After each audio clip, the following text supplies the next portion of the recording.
الحمدللہ رب العالمین 19ویں پارے کا آغاز ہے۔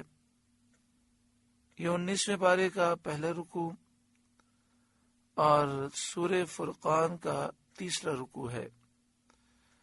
اللہ رب العالمین نے ارشاد فرمایا وَقَالَ الَّذِينَ لَا يَرْجُونَ لِقَاءَنَا، اور بولے وہ لوگ جو ہمارے ملنے کی امید نہیں رکھتے، یعنی وہ لوگ جو کافر ہیں، میدان قیامت کو نہیں مانتے، مرنے کے بعد اٹھنے کو اور اللہ کے حضور جمع ہونے کو نہیں مانتے، ان لوگوں نے یہ بات کہی جنہیں رب سے ملنے کی امید نہیں۔ لولا انزل علینا الملائکۃ، ہم پر فرشتے کیوں نہ اتارے، یعنی ہم پر فرشتے رسول بنا کر کیوں نہ اتارے، یا سید عالم محمد مصطفیٰ صلی اللہ علیہ وآلہ وسلم کی نبوت اور رسالت کے گواہ بنا کر ہم پر فرشتے کیوں نہ اتارے۔ او نرا ربنا، یا ہم اپنے رب کو دیکھتے، وہ خود ہمیں خبر دے دیتا کہ سید عالم محمد مصطفیٰ صلی اللہ علیہ وآلہ وسلم اس کے رسول ہیں۔ لَقَدِ اسْتَكْبَرُوا فِي أَنفُسِهِمْ،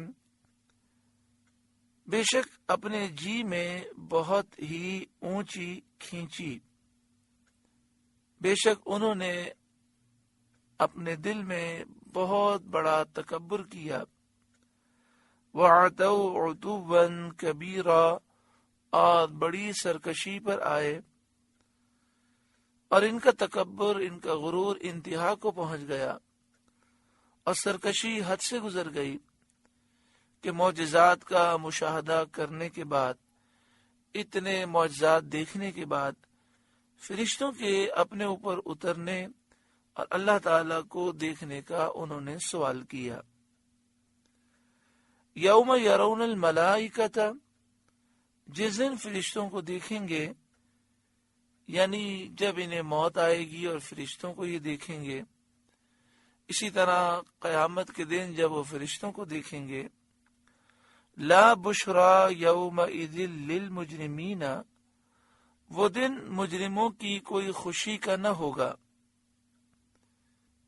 قیامت کے دن فرشتے مومنین کو خوشخبری سنائیں گے، بشارت سنائیں گے، اور کفار سے کہیں گے تمہارے لیے کوئی خوشخبری نہیں۔ حضرت عبداللہ بن عباس رضی اللہ تعالی عنہما نے فرمایا کہ فرشتے کہیں گے کہ مومن کے سوا کسی کے لیے جنت میں داخل ہونا حلال نہیں، جائز نہیں، مومن ہی صرف جنت میں جائے گا۔ اس لیے وہ دن کافروں کے لیے بہت ہی زیادہ حسرت، رنج اور غم کا دن ہوگا۔ لا بشرا یومئذ للمجرمین، وہ دن مجرموں کی کوئی خوشی کا نہ ہوگا۔ وَيَقُولُونَ، اور وہ کہیں گے حجرا محجورا، الہی ہم میں ان میں کوئی آڑ کر دے رکی ہوئی۔ اس جملے کے ذریعے وہ فرشتوں سے پناہ چاہیں گے، یعنی ظالم مجرم کافر کل بروز قیامت کہیں گے مالک ہمارے اور فرشتوں کے درمیان کوئی آڑ بنا دے، کوئی رکاوٹ کھڑی کر دے۔ وَقَدِمْنَا إِلَى مَا عَمِلُوا مِنْ عَمَلٍ، اور جو کچھ انہوں نے کام کیے تھے، یعنی حالت کفر میں جو انہوں نے کام کیے تھے، رشتہ داروں کے ساتھ ہمدردی کی تھی، مہمانداری کی تھی، یتیم نوازی کی تھی۔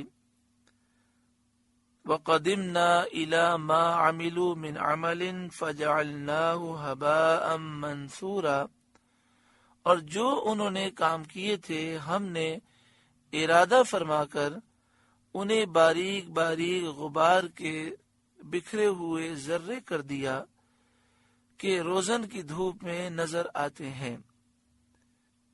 یعنی جس طرح دھوپ میں ہم دیکھتے ہیں جب دھوپ کمرے میں داخل ہوتی ہے تو اس روشنی میں ہم دیکھتے ہیں باریک باریک چھوٹے چھوٹے ذرات ہوتے ہیں، نہ ہاتھ سے چھوئے جاتے ہیں، نہ ان کا سایہ ہوتا ہے۔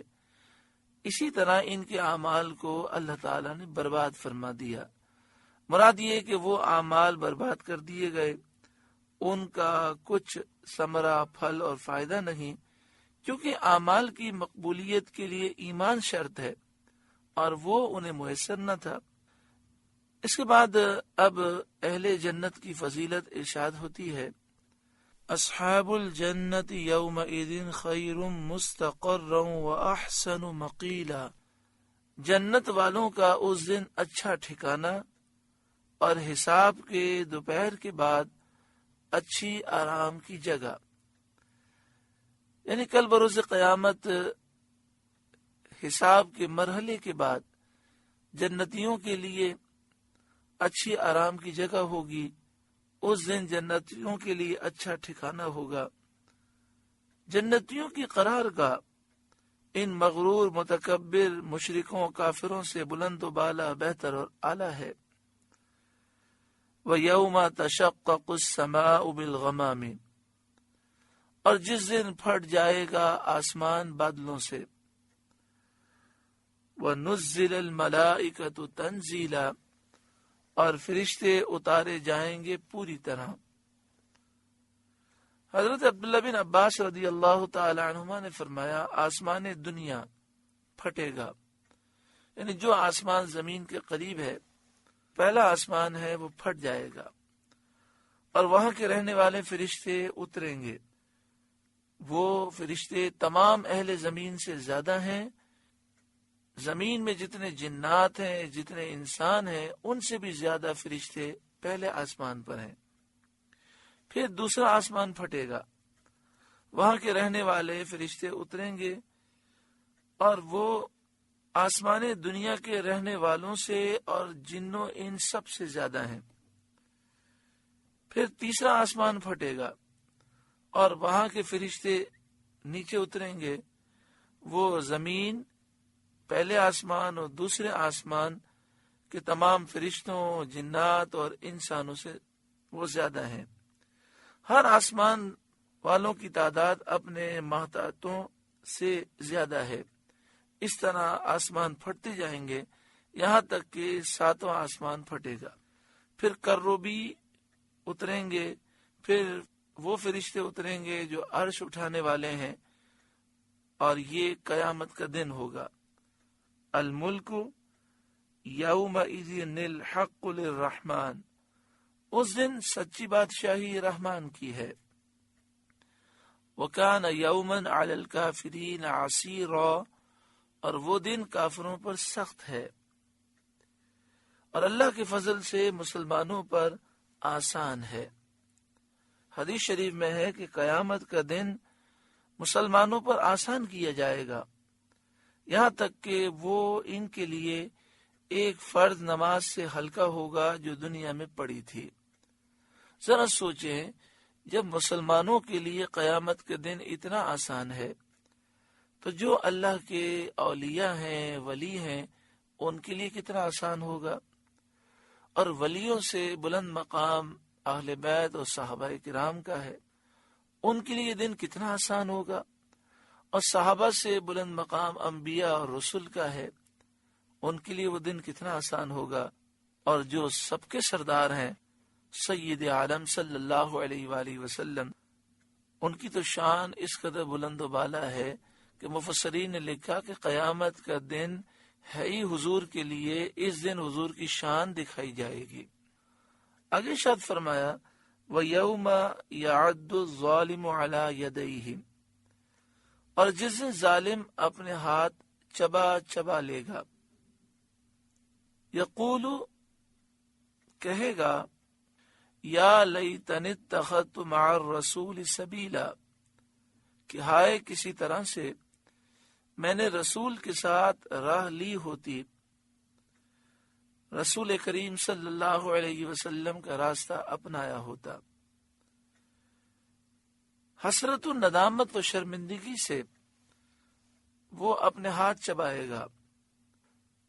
یہ حال اگرچہ کفار کے لیے عام ہے، مگر اس آیت کا جو نزول ہے یہ عقبہ بن ابی معیط سے خاص اس کا تعلق ہے۔ عقبہ بن ابی معیط ابی بن خلف کا گہرا دوست تھا۔ حضور سید عالم صلی اللہ علیہ وآلہ وسلم کے فرمانے سے اس نے لا الہ الا اللہ محمد رسول اللہ کی شہادت دی، اور اس کے بعد ابی بن خلف کے زور ڈالنے سے پھر مرتد ہو گیا، اور سید عالم صلی اللہ علیہ وآلہ وسلم نے اس کو مقتول ہونے کی خبر دی، چنانچہ بدر میں مارا گیا۔ یہ آیت اس کے بارے میں نازل ہوئی کہ قیامت کے دن اس کو انتہا درجے کی حسرت اور ندامت ہوگی، اسی حسرت میں وہ اپنے ہاتھ چاپ لے گا، یعنی چبا لے گا۔ یہ اپنے دوست کی پیروی کی وجہ سے برباد ہوا۔ ابی بن خلف اس کا دوست تھا، اس کی باتوں میں آ کر اس نے اسلام چھوڑ دیا، تو وہ اس پر افسوس کرے گا کل بروز قیامت کہ کاش میں نے نبی اکرم صلی اللہ علیہ وآلہ وسلم کا کہنا مانا ہوتا، جنت اور نجات کا راستہ اختیار کیا ہوتا، رسول صلی اللہ علیہ وآلہ وسلم کا اتباع کیا ہوتا اور ان کی ہدایت قبول کی ہوتی۔ یا ویلتا لیتنی لم اتخذ فلانا خلیلا، وائے خرابی میری، ہائے کسی طرح میں نے فلانے کو دوست نہ بنایا ہوتا۔ جو بھی شخص اپنے دوست کی وجہ سے برباد ہوگا وہ کل بروز قیامت اسی طرح کہے گا، لقد اضلنی عن الذکر بعد اذ جاءنی، بے شک اس نے مجھے بہکا دیا میرے پاس آئی ہوئی نصیحت سے، یعنی قرآن سے مجھے دور کر دیا، ایمان سے دور کر دیا۔ وَكَانَ الشَّيْطَانُ لِلْإِنسَانِ خَذُولًا، اور شیطان انسان کو بے مدد چھوڑ دیتا ہے، اور بلا اور عذاب نازل ہونے کے وقت شیطان انسان سے علیحدگی کرتا ہے۔ حضرت ابو ہریرہ رضی اللہ تعالیٰ عنہ سے ابو داؤد شریف اور ترمذی شریف میں ایک حدیث مروی ہے کہ سید عالم صلی اللہ علیہ وآلہ وسلم نے فرمایا، آدمی اپنے دوست کے دین پر ہوتا ہے تو دیکھنا چاہیے کس کو دوست بناتا ہے۔ اور حضرت ابو سعید خدری رضی اللہ تعالیٰ عنہ سے مروی ہے کہ سید عالم صلی اللہ علیہ وآلہ وسلم نے فرمایا، ہم نشینی نہ کرو مگر ایماندار کے ساتھ، اٹھنا بیٹھنا مومنین کے ساتھ رکھو، صحیح العقیدہ مسلمانوں کے ساتھ رکھو۔ اس حدیث میں یہ درس ہے، کافروں، مشرکوں، یہودیوں، عیسائیوں، ہندوؤں اور جتنے بھی بد عقیدہ، بد مذہب، گمراہ لوگ ہیں ان سے دور رہو۔ سید عالم صلی اللہ علیہ وآلہ وسلم نے فرمایا، ہم نشینی نہ کرو مگر ایماندار کے ساتھ، اور کھانا نہ کھلاؤ مگر پرہیزگار کو۔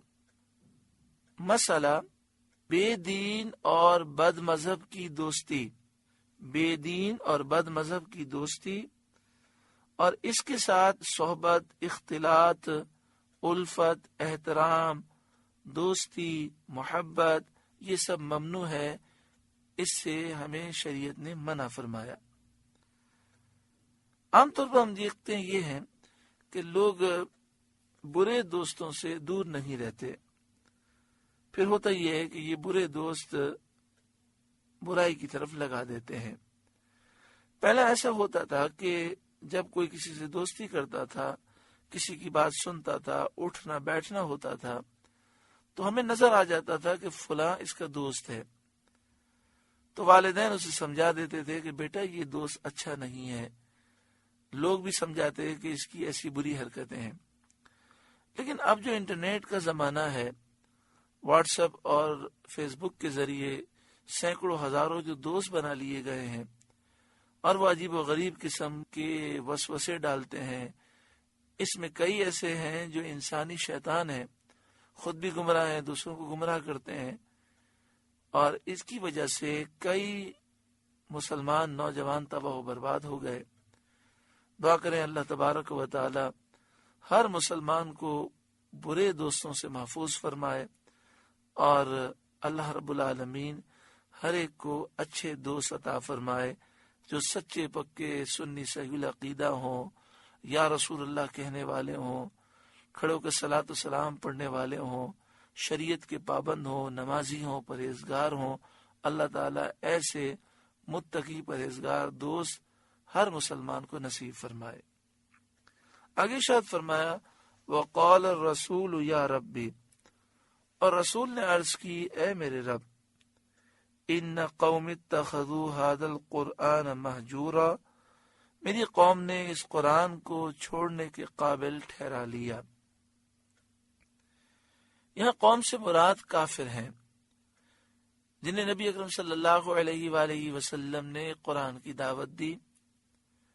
ان کافروں نے قرآن کو یہ کہا کہ یہ قرآن وہ کتاب ہے جو چھوڑنے کے قابل ہے، نعوذ باللہ من ذالک۔